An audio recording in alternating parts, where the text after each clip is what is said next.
Sciences de la vie et de la Terre, cours C4 060 en cycle 4.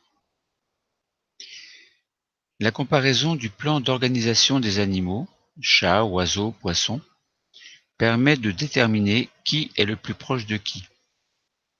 En effet, des espèces différentes partagent des caractères communs, par exemple un membre locomoteur, que l'on peut retrouver sous forme fossile. Dans certains cas, il est aussi possible de déterminer la date d'apparition d'un caractère, tel par exemple un membre avec des doigts. On se propose de résoudre le problème suivant. Comment expliquer que différentes espèces aient des caractères communs?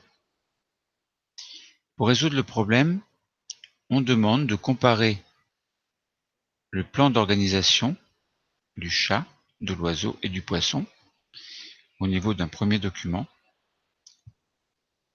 afin de déterminer qui est le plus proche de qui.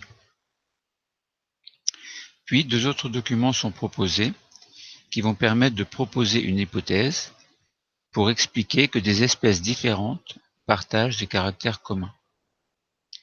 Ensuite, deux autres documents permettent de comparer le membre locomoteur de deux fossiles et d'indiquer quels êtres vivants du document numéro 1 ils sont le plus proches.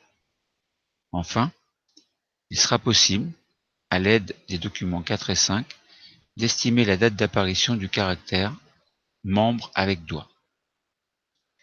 La compétence travaillée sera ici pratiquer des démarches scientifiques. Alors, plus spécialement, on pourrait formuler un problème. Il s'agit ici de proposer juste une hypothèse pour résoudre ce problème avant de concevoir une expérience pour le tester, ce qu'on ne fera pas aujourd'hui. Donc essentiellement, proposer une hypothèse. Alors, dans un premier document, on voit trois animaux, donc trois squelettes d'animaux plus exactement. Alors, les deux premiers animaux, sur les deux premiers animaux, on voit au niveau du membre inférieur, donc le membre antérieur plutôt, du chat, la fonction est de marcher. Chez l'oiseau, sa fonction sera de marcher. Donc dans les deux cas, on parle du membre antérieur, donc soit du chat, soit du pigeon. Alors dans les deux cas, il suffit d'observer la légende. On voit qu'il y a un numérus dans les deux cas. L'humérus est un os qui permet de relier le membre au reste du squelette. Plus en avant, il y a un radius et un cubitus. Et puis, à l'extrémité du membre antérieur, il y a des doigts. Donc dans les deux cas, on se trouve avec une similitude, humérus, radius cubitus et doigt. Troisième squelette, on nous présente un poisson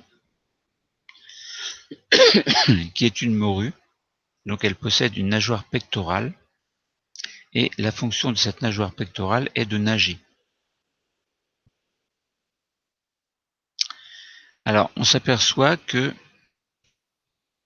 il y a des rayons osseux avec des pièces basales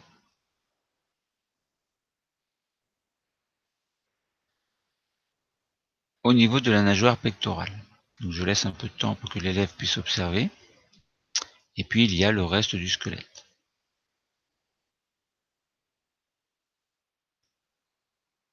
Donc nous voyons bien que le poisson ne possède pas d'humérus, pas de radius, pas de cubitus, pas de doigt. Donc il est classé à part. Donc on voit bien que les deux espèces les plus proches sont bien le chat et le pigeon.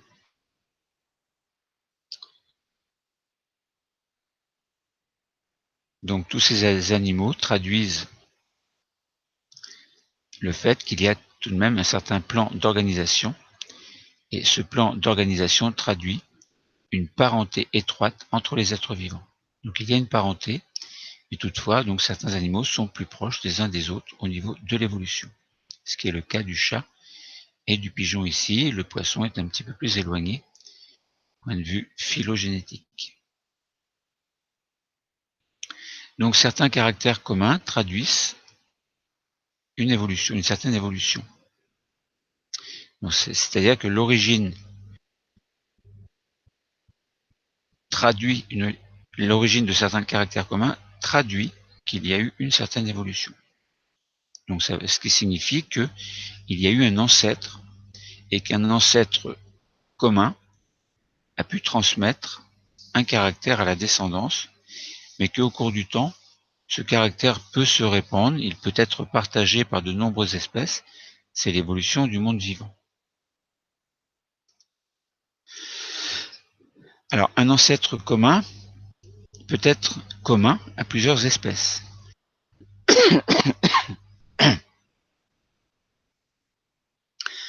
Donc, un être vivant peut se fossiliser.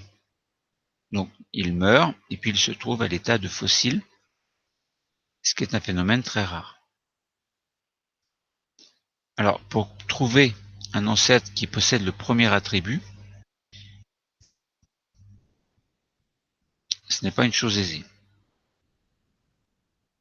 De plus, les scientifiques ne disposent d'aucun moyen de savoir si l'individu fossile, entre guillemets, a eu une descendance. Les fossiles doivent donc être classés de la même manière que les espèces actuelles. Donc on parle en fait d'ancêtres communs hypothétiques, puisqu'un ancêtre commun ne possède pas forcément tous les caractères, mais certains caractères, certains attributs typiques qui permettent de les classer dans certains groupes. Alors, un autre document présente un fossile, justement, Eusthenopteron. Alors, il a vécu, donc ce poisson a vécu il y a 385 millions d'années. Alors, il possède des rayons osseux également, comme la morue, mais en plus, on s'aperçoit qu'il possède, donc il suffit d'observer sur le document, il suffit d'observer le squelette, on s'aperçoit qu'il possède un numérus, un radius et un cubitus. Toutefois, il n'a pas de doigts, mais à la place des doigts, il y a des rayons osseux. Donc nous voyons bien que si on compare avec la morue, donc le poisson qui est une morue, on s'aperçoit qu'il y a des similitudes au niveau des rayons osseux. Mais il a aussi des caractères communs partagés avec le chat et l'oiseau, puisqu'il possède un numérus, un radius, un cubitus.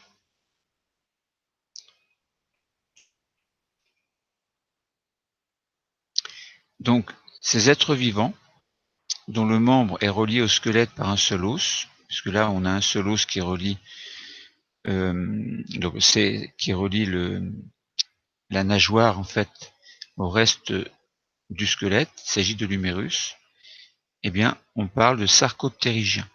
Donc toutes les espèces dont le membre est relié au squelette par un seul os appartiennent au groupe des sarcoptérygiens.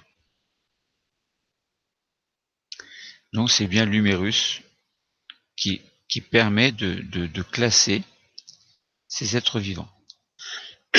Enfin, ces êtres vivants, ou ces fossiles en tout cas. Ensuite, autre fossile, donc un animal qui n'existe plus, tout comme le Sthenopteron. On observe le squelette, on s'aperçoit qu'il y a un numérus, radius cubitus, et qu'il y a des doigts. Ce fossile, il a 365 millions d'années. Donc, il est un peu plus jeune que le Sthenopteron qui lui avait 385 millions d'années. Le Sthenopteron qui, on le rappelle, fait partie des sarcoptérygiens. Sarcoptérygiens, donc, on rappelle, un seul os qui relie par exemple la nageoire au reste du squelette. Et bien ici, on s'aperçoit que Ichthyostega, au niveau de son membre intérieur, donc il possède des similitudes avec le chat et avec le pigeon. Similitudes, humérus, radius cubitus, les doigts. Donc c'est l'un des plus vieux fossiles possédant des doigts, et toutes les espèces qui possèdent des membres terminés par des doigts appartiennent au groupe des tétrapodes. Donc on a mis en évidence le fait que le chat et le pigeon, ou si on compare du moins le chat, le pigeon et la morue, le chat et le pigeon sont plus proches entre eux au niveau de l'évolution. Si on compare le chat, le pigeon et Ichthyostega, eh bien, ils font partie des tétrapodes, voilà, puisqu'ils possèdent des doigts. Si on compare Eusthénoptéron avec la morue, eh bien, on s'aperçoit que la morue ne possède pas d'humérus. Donc on ne peut pas dire que la morue fasse partie des sarcoptérygiens. Eusthénoptéron, lui, oui. Voilà, donc nous avons dit l'essentiel qui permet à l'élève de comprendre. Donc on peut peut-être essayer de résumer ce que nous allons écrire. Donc dans le document 1, il s'agissait de comparer les plans d'organisation, donc du chat, de l'oiseau, du poisson, afin de déterminer qui est le plus proche de qui. Donc nous l'avons dit, c'est le fait que le chat et l'oiseau possèdent un humérus, un radius cubitus et des doigts, donc ils font partie des tétrapodes en fait, qui les rapprochent entre eux plus qu'avec le poisson qui lui possède des nageoires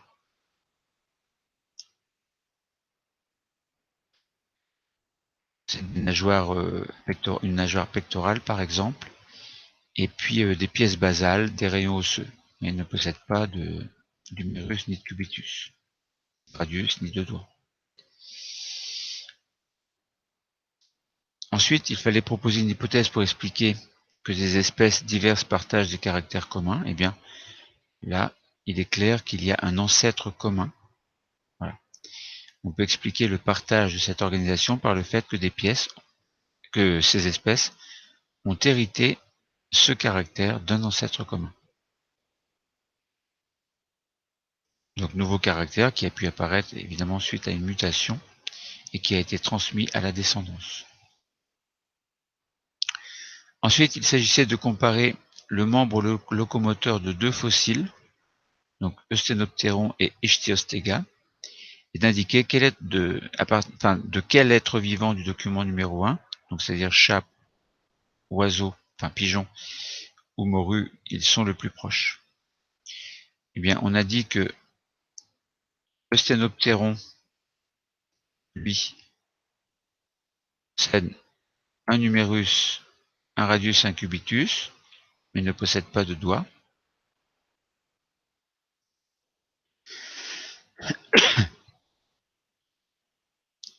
Donc il se rapproche plus du chat et de l'oiseau que de la morue, en fait.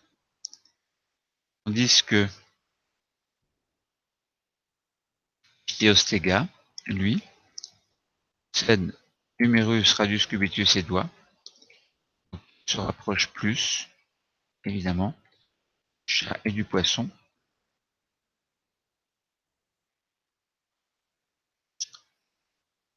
Ensuite, il fallait estimer la date d'apparition du caractère membre avec doigt.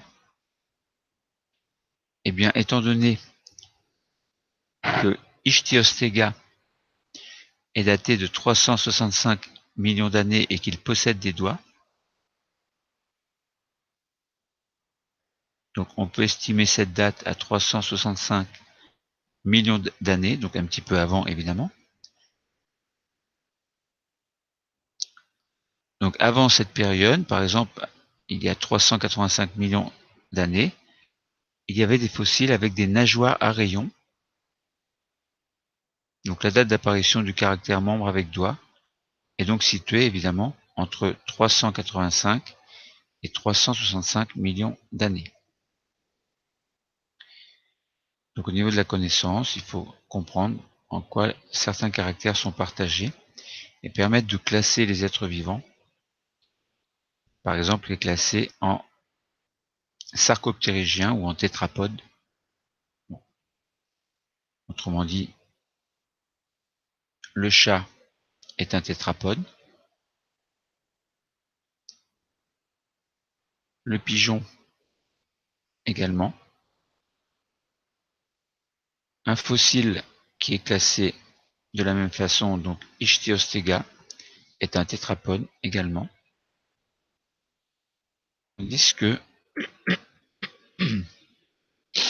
Tandis que Eusthenopteron, qui possède un numérus qui relie la nageoire au reste du squelette, fait partie des sarcoptérygiens. Le cours est terminé. Merci.